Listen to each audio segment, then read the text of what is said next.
زۆر لەو دەستورانەی کە سوڵتانەکان ناچارەکران کە ئەبێت تەنفیزی بکەن وەکو خەتی هەمایۆنی و پرۆژەی گوڵخانە و ئەوەی کە درا بە سوڵتان عەبدولحەمید کە دوای شەڕی رووسیا لەگەڵ عوسمانیەکان کە عوسمانەکان تێکشکان لە ساڵی 1976 کە سوڵتان عەبدولحەمید هاتە سەر حکوم فەرزیان کرد لەسەری کە ئەبێ ئیش بەو دەستورە بکە کە مەدحەت پاشا دای ڕشت بوو مدحت پاشاش کرابوو بە سەدر الأعظم واتە ڕئیس وزەرا کە بریتی بوو لە یەکێکی جوولەکەی دۆنمە بەڵام ناوی مەدحەتە ئەمانە هەمووی هەن ئیلغای کردبوونەوە سوڵتانی عوسمانی طبعا سوڵتان عەبدولحەمید بەڵام ئەم بزوتنەوەی ئیتیحاد و تەرەقیە ئەم عەسکەریانەی لە سالۆنی کۆبوو بوونەوە ئەم بیرمەندانەی وەکو عەبدوڵڵا جەودەت و نامێخ کەمال و ئەمانە کە تەوجیهیانە کرد لە فەڕەنساوە بۆ بەیروت و بۆ قاهرە لەوێشەوە بە جەریدەوە طبعا هاتەوە دیسان بۆ ناو دەوڵەتی عوسمانی هەروەها ئەو تەنزیماتانەی کە لە ئەستەمبوڵە ئیشیانە کرد دژی سوڵتان و خەوچیان ڕێگە خست بۆ ئامادەکردن هەتاکو ئەو ئینقلابە ڕوویدا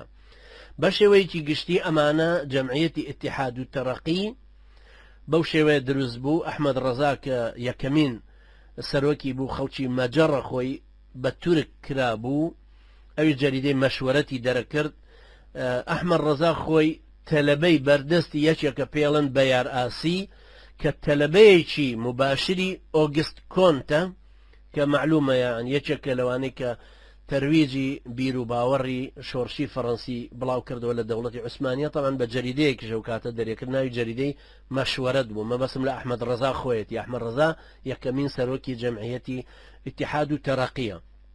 كلمة اتحاد و تەرەقیەکەش وەکو مۆدێلی لێ هاتچوو کە دوایی لە کوردستانیشە لە ناو کوردەکانی شار اتحاد و تەرەقی کوردی دروستە بێت لە ناو عەرەبەکان اتحاد و تەرەقی عەرەب دروستە بێت لە ناو ئەلبانیەکانە هەروەها اتحاد و تەرەقی ئەلبانیەکان دروستە بێت و بە هەمان شێوە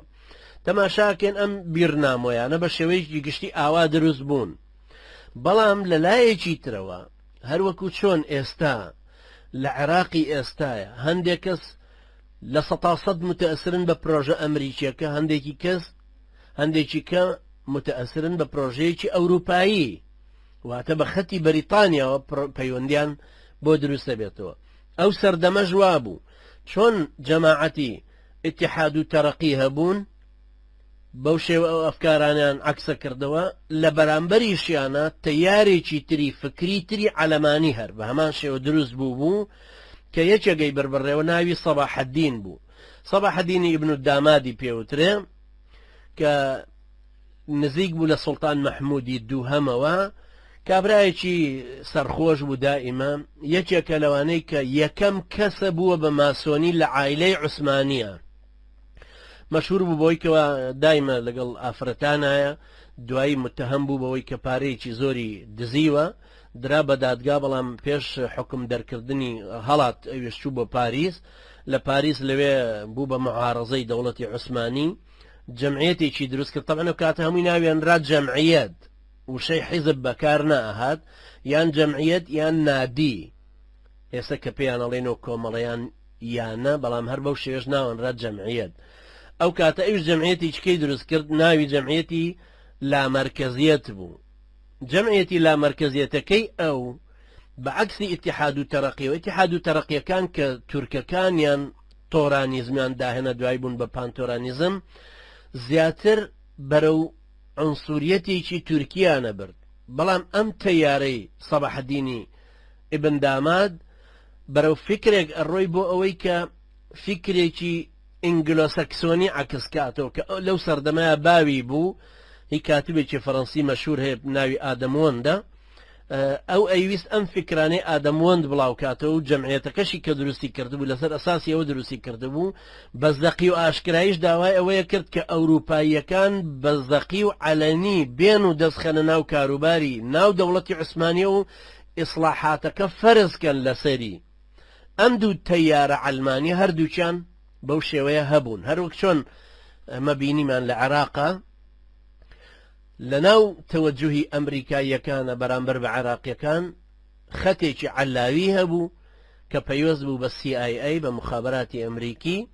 خەتێکی تر هەبوو ڕەبط بوو بە پەنتاگۆنەوە کە وەزارەتی بەرگری ئەمریکیە کە بریتی بوو لە ئەحمەد چەلەبی هەردوو لایەن